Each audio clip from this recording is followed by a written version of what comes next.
आज हमारे साथ है मोंट्रा का एक सुपर ऑटो EPL 2.0 और इस ऑटो ने ईवी मार्केट में काफ़ी धूम मचा रखी है। तो आज हम जानेंगे इस ऑटो के ओनर से कि इस सुपर ऑटो ने इनकी लाइफ में क्या सुपर इम्पैक्ट डाला।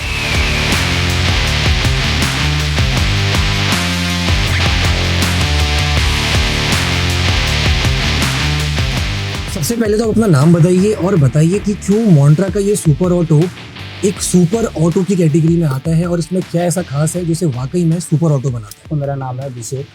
अगर आप इसकी सबसे पहले ड्राइविंग की हम बात करते हैं तो हमें इसके अंदर सबसे बढ़िया लगता है जब हम बैठते हैं ना तो हमारे घुटने गाड़ी के अंदर बिल्कुल भी नहीं लगते हैं, काफ़ी डिस्टेंस रहता है। तो उससे क्या, अगर आपने और गाड़ियाँ भी देखी होंगी तो इस तरीके से घुटने लगे रहते हैं, कुछ ऐसे गाड़ी चला रहे होते हैं।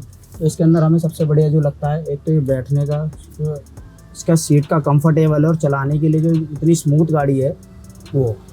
अगर हम इसकी चलाने की बात करें तो इसके अंदर 160 किलोमीटर 165 किलोमीटर हम डेली रनिंग करते हैं फुल चार्ज में और उसमें भी 10-5% हम ले जाते हैं घर पे बचा के भी। ये चार्ज होने में लगाती है आपके 3.5 घंटे 4 घंटे। 160 से 170 किलोमीटर हमने ड्राइव किया है। अभी भी मेरे को काफ़ी सुबह से चला रहा हूँ मैं, आप देख सकते हैं जैसे मीटर को। अभी भी इसमें मेरी 31% बैटरी गई है। सबसे पहली बात तो ये मेटल बॉडी है, फुली मेटल बॉडी है। और इसके अंदर हमें सबसे बढ़िया जो लगता है, ये पूरी स्क्रीन आपको सारे ऑटो के मुकाबले बड़ी लगेंगी। विंडशील्ड जो सबसे ज़्यादा इसकी बड़ी है। अगर हम आगे की बात करेंगे तो इसमें डबल सस्पेंशन है, ये हमें कंफर्ट देते हैं। डबल सस्पेंशन है जो दचकी में भी जाती है तो ऐसा लगता है कि हाँ बस इस तरीके से हिलती है, कुछ भी नहीं होता गाड़ी के अंदर, हमें महसूस नहीं होता कि हम गद्दचकी में से निकले।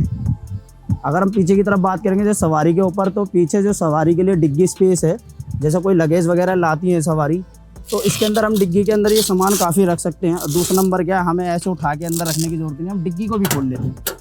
अरे वाह, ये डिग्गी भी खुल जाती है हमारी पूरी। ये तो मुझे लग रहा है फर्स्ट इन सेगमेंट है। हाँ, ये आप लोग ही निकाल के लाए हैं, मोंट्रा में ही है पहला ये। और दूसरी चीज़ अगर हम इसके फीचर्स की बात करें तो पीछे वाली जो लाइट है वो LED है, बहुत ही कूल लाइट लगती है इसकी पीछे से। तंग गलियों की अगर हम बात करें तो इसके 12 इंचेस के टायर हैं। और जो हम इसकी ग्राउंड क्लियरेंस की बात करें तो मेरे हिसाब से इसके अंदर 207 का है, जो हमें गड्ढे वगैरह या दचकी वगैरह होती हैं उसके अंदर बहुत ही प्यार से निकाल देता है, ना ही ज़मीन से लगता है। और सबसे बढ़िया चीज़ हमें ये लगती है गाड़ी के अंदर, जैसे कोई महिला होती हैं, लेडीज़ महिलाएं होती हैं, उन्हें चढ़ने में बहुत आसानी भी रहती है। हाइट ज़्यादा भी नहीं है, कम भी नहीं है। बहुत ऑटो में हाइट इतनी होती है कि चढ़ने में बहुत ज़्यादा दिक्कतें आती हैं। अगर हम मैं ड्राइवर के फीचर्स की बात करता हूँ, आपने CNG गाड़ियाँ देखी होंगी काफ़ी हद तक। उसके अंदर पहली चीज़ तो यहाँ पे गियर वगैरह डालने पड़ते थे, वो एक बहुत बड़ा सर का दर्द रहता था। वो चीज़ खत्म है इसके अंदर से। इसके अंदर सबसे बड़ा फीचर ये भी है कि अगर आपकी गाड़ी इको मोड पे चल रही है तो आपकी गाड़ी 111 किलोमीटर चलेगी। तो ड्राइव पे जैसे आपने देखा यहाँ पे 107 किलोमीटर चलेगी। आपको ये भी बता रही है कि आपकी गाड़ी इतनी दूरी अभी कवर कर सकती है। और पावर की बात करें हम तो पावर में आपको यहाँ पे 104 किलोमीटर ये चलेगी। 3 मोड इसके अंदर आपको मिलेंगे। स्पीड और पावर के डिफरेंट की बात करें तो हम जैसे कि इको में चलाते हैं तो हमें 40-43 तक का स्पीड देखने के लिए मिलती है। अगर हम ड्राइव की बात करते हैं तो इसमें हमें 50 की स्पीड देखने के लिए मिलती है। अगर हम पावर की बात करते हैं तो 55 तक की स्पीड हमें इसमें देखने के लिए मतलब अगर दौड़ानी है तो पावर में, क्रूजिंग करनी है बोलूँ तो ड्राइव में, हाँ। और बैटरी बचानी है अगर तो इको मोड में। जी, अगर आपको घर में भी पार्क करनी है, इसमें एक फीचर और भी दिया गया है ड्राइवर के लिए। अगर घर में या गली में छोटी सी जगह तो इसमें आप पार्क मोड यूज़ कर सकते हैं, जिसमें आपको 5 की स्पीड देखने के लिए मिलती है। सिर्फ 5 की स्पीड की आप कितना भी टोटल इसमें दे लें, सिर्फ 5 की स्पीड से ही आपकी गाड़ी आगे पीछे करेगी। एकदम पिकअप नहीं लेगी ना एकदम उठेगी, स्लो चलेगी। ये चीज़ बढ़िया। और दूसरा नंबर क्या है, एक चीज़ देखी होगी आपने, ऐसे करके हैंड पे वो लगाते थे, बैक गियर खींच रहे हैं, ऐसे हाथों से लगाते थे। तो यहाँ पर इसका रिवर्स और यहीं फॉरवर्ड। अरे वाह, यहीं रिवर्स है, यहीं फॉरवर्ड है। आपको उंगलियों पे इसका बिल्कुल कर दिया है। तो यहाँ पर चार्जिंग सॉकेट भी दिया गया है कि आप चार्जिंग अगर अपना करना चाहें तो अपना फ़ोन चार्ज कर सकते हैं। और इसके अंदर आपको कंपनी ने एक गल्ला भी दे रखा है।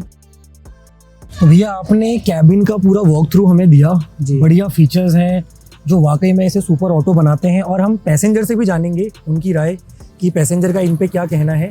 पर वो जानने से पहले भैया आपने मुझे गल्ले के बारे में बताया, तो गल्ले से आप मेरे को बताओ कि ये गल्ले में शाम तक कितनी कमाई हो जाती है। अगर हम ओवरऑल लगाए तो 600 रुपये हमारे पर डे के इसके अंदर CNG से बचते हैं। किलोवाट में हमें बताया गया था सर, तो 10.6 किलोवाट है। 10.6 किलोवाट इसकी बताई गई थी। और पीक पावर भी हमें 10 किलोवाट की बताई थी, 10 किलोवाट के आसपास। तो चलिए अब अपने पैसेंजर से एक बार जानते हैं कि इनका क्या एक्सपीरियंस रहा है एज अ पैसेंजर। क्या ये वाकई में आपको सुपर ऑटो लगा या सिर्फ नाम में सुपर ऑटो है? एज अ पैसेंजर मेरे को नहीं लगता कि इतना कंफर्ट मेरे को अभी तक किसी भी ऑटो में या किसी भी ऐसे पैसेंजर वाले व्हीकल में मिला है, क्योंकि एक तो इसकी सीट जो है इतनी चौड़ी है, पीछे बैक रेस्ट है और बहुत कंफर्टेबल है, चुभ नहीं रही है बिल्कुल भी। और ये सीट बहुत स्पेशियस है, आराम से 3 लोग फिट हो सकते हैं अगर को पैसेंजर्स के साथ ट्रैवल किया जाए, और एडजस्ट होके 4 लोग भी आ सकते हैं। पर्सनली इस ऑटो को बुक करते हैं तो इतना स्पेस है पैर खोलने का, पीछे सामान रखने का, एयरपोर्ट तक भी जाना हो ना अपना लगेज लेकर, 2 लोग 3 लोग आराम से, पीछे लगेज आगे लगेज, और 2-3 लोग आराम से इसमें बैठ सकते हैं। बहुत ब्रीदेबल है, बहुत अच्छे से हवा आर पार होती है, तो बिल्कुल घुटन महसूस नहीं होती। साथ ही इस ऑटो में ना बिल्कुल शोर नहीं है, बहुत पीसफुली मैं अपना फ़ोन चलाते हुए, गाने सुनते हुए, इधर उधर देखते हुए जाती हूँ, कोई प्रॉब्लम ही नहीं है। मेरे को बहुत ही प्रीमियम फीलिंग आती है एक ईवी ऑटो से, तो मेरे को लगता है इसको सुपर नाम देना पूरी तरह से जस्टिफाइड है। ठीक है भैया, तो इसी बात पे हमें भी ले चलो और जरा हम भी इसका एक्सपीरियंस ले लें।